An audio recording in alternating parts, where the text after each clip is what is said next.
And one thing also I want us to note is that some people keep asking me that maybe Zakayo is strong, Zakayo may not be defeated. Yes. Zakayo is at his weakest. Are you sure? Because let's look at the pillars of Zakayo. Pillar number one of Zakayo were the people. And right now, the people have left Zakayo, starting with the people from the mountain region. And across the board, not just the mountaineers.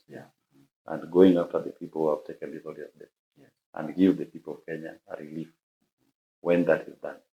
And it is not bad for many Kenyans to express interest to vie for this office. As I've seen many people now declare.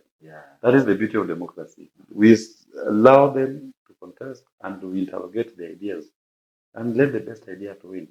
We must all only remain focused that the number one enemy to be removed from office is Zakayo. Fellow competitors are not your enemies. Okay? Because they are all fighting towards removing this common enemy, who is Zakayo. So amongst the competition, people share ideas, people compete on ideas. Who has the best idea and let the best man win, and we shake hands because we are doing this for the betterment of the country, not for individuals, aggrandizement them, and not supporting Zakayo. And they should not give him any warmth. See, now he's planning so many meetings in the Lake region because he can't get warmth anywhere else. He can't go to the mountain, he can't go to the valley, he can't go to the coast, but he wants to go to Nyanza region all the time. He's planning now almost 3 meetings in the coming 3 months. And they should not give him that warmth. Okay? The people of Nyanza should not be left behind when the rest of the country is agitating for a more progressive society. If anything, the Lakesiders have been known to be a very progressive lot. And they've played a very key role in terms of shaping the democratic developments in this nation. Pillar number 2 of Zakayo was Parliament. Parliament was cancelled by the people. These MPs cannot go to the ground to talk Zakayo language anymore. They've been cancelled. 25th of June was their day with destiny. They are no longer representing the interests of the people, and the people will not listen to them. Pillar number 3 was Meg Whitman, the American ambassador. She's out. The former American ambassador. She's out. She's left the country. She's the one who took Zakayo to sit on Biden's chair. They are both out. The bad omen of Zakayo. So they are both out. So pillar number 4 that he had was money. And he was hoping to make money. They were hoping to make money through the Adani deals. Adani also has collapsed. So which other pillar does he have remaining that somebody tells you that Zakayo is unbeatable? What about the church? The church has also left. That was the other pillar. Let's call it pillar number 5. Pillar number 5, which was the church, has also abandoned it. We've even seen for the first time Macorino members calling a press conference to condemn the bad governance in the country. It never happened before. And we saw the Catholic Church led the onslaught, the Anglicans supported, the Pentecostals came in, NCCK came in. And they're not saying we're rejecting Zakayo as a person. We are rejecting the bad policies of Zakayo. So Zakayo does not have any more pillar that you can talk about. So the people of Kenya should not worry about him. He's very weak. He's surviving on Raila Odinga as the only pillar. And even that pillar, I don't know for how long Raila will be forced to continue carrying this baggage of Zakayo. Because he must also attune his politics to the interest of the people. And we don't know how long he's going to carry this baggage. Because every year, every day, it's more pain, more pain. They keep increasing your taxes. They keep coming up with policies that give you pain, more pain. That cannot work. And that is going to come to an end. So anybody in the political discourse that wants a better Kenya, don't tell your colleague that, Zakayo will steal, he will rig elections. He has never lost any election. He is going to lose. We must encourage each other that he's going to lose an election when it is called. When it is called, he will lose. So our focus should not even be Zakayo. Zakayo we are done with. He is cancelled by the people, just like parliamentarians. Our focus should be on the type of leadership that we want. Beyond Zakayo, what do we need in Kenya? Do we need somebody who understands the problem of the country? And as a Safina Party will say, the problem of the country is the economy. And the number one problem in that economy is debt. We need somebody with the courage to say, I'm not paying all your debt. And going after the people who have taken this all your debt. And give the people of Kenya a relief when that is done. And it is not bad for many Kenyans to express interest to vie for this office.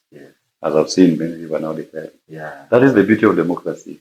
We allow them to contest and to interrogate the ideas and let the best idea to win. Yeah. We must all only remain focused that the number one enemy to be removed from office is Zakaev. Fellow competitors are not your enemies. Yes.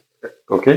Because they are all fighting towards removing The this common enemy, who is Zakaev. Yeah. So amongst the competition, people share ideas, people compete on ideas. Yes.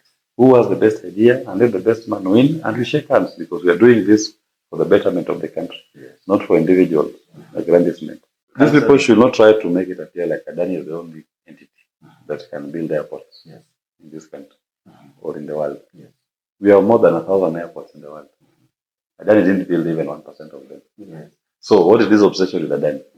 And that is one. Number two, Kenyans can build that airport by themselves. There are other funding models, like financing models that can be used to build an airport. Yes. And when Kibaki was president, Raila was prime minister, Yes. the cabinet came up with a policy, what is called the passenger development, passenger levy, which is charged on your airport ticket, the airline ticket, every time you go to the airport. You pay it. As of 2022, the passenger levy had collected 42 billion. In 10 years' time. In 10 years' time, it had collected 42 billion. With that passenger levy, we can use that as a basis to build an airport. You can even leverage it and get soft loans. Get a private an entity that has built an airport elsewhere. And we pay for it with our own money. That is one model. Passenger levy to build that airport. Model number two, we can float an IPO. Go to the Nairobi Stock Exchange. Bring float an IPO, invite Kenyans and any international partner to buy shares on that project. That's a model that's available. People will buy. Model number three, we can even decide that we're doing a bonds issue.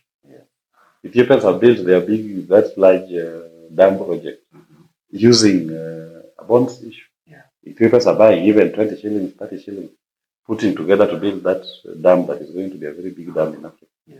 So even as we can do the same here, do a bonds issue, people to buy on airport. So there is nothing like without Adani, the airport can never be built. If anything, there was already a contract on site at the time when Adani was being brought. And they negotiated with that contractor and settled a dispute for having illegally cancelled the contract. The airport was going to be built, a modern greenfield airport, without Adani's involvement. And the financing of it was a soft loan, and you had passenger levy that was going to pay, which we are still paying for even today. So they should be telling us how much is the passenger levy, how much has it collected until today. So you tell us, start on the table, we have this much. We need this much to build. We need this much to build. Because the passenger levy is still being collected. So this obsession with Adani just gives a feeling that maybe somebody had a personal interest or a personal gain in it. Because we have workable models that can be used to build that airport without involving Adani. Even if they don't want that, they could even have done that public procurement. Invite open tendering system. Let people bid. Let people build airports across the globe to come and build. Which is the most common. And the best person to win. But my preferred model, give Kenyans an opportunity to own that airport. Float an IPO or read a bonds issue. Let Kenyans buy it, they get dividends once the airport is fully operational. That is how Kenyans will come to own some of these assets. But then they prefer to give it to some Indians in India who are even accused of corruption in the US. Why do they want to bring Indian corruption into Kenya? Kenyans, we believe in empowering our people. That is what Safina Party believes. We do things that are aimed at empowering. Value add. Add value to the lives of your people over foreigners. To them, they prefer to add value to the lives of foreigners. And them, an individual, themselves are the ones who benefit. No, we reject that. You reject that. And they should go and cry their tears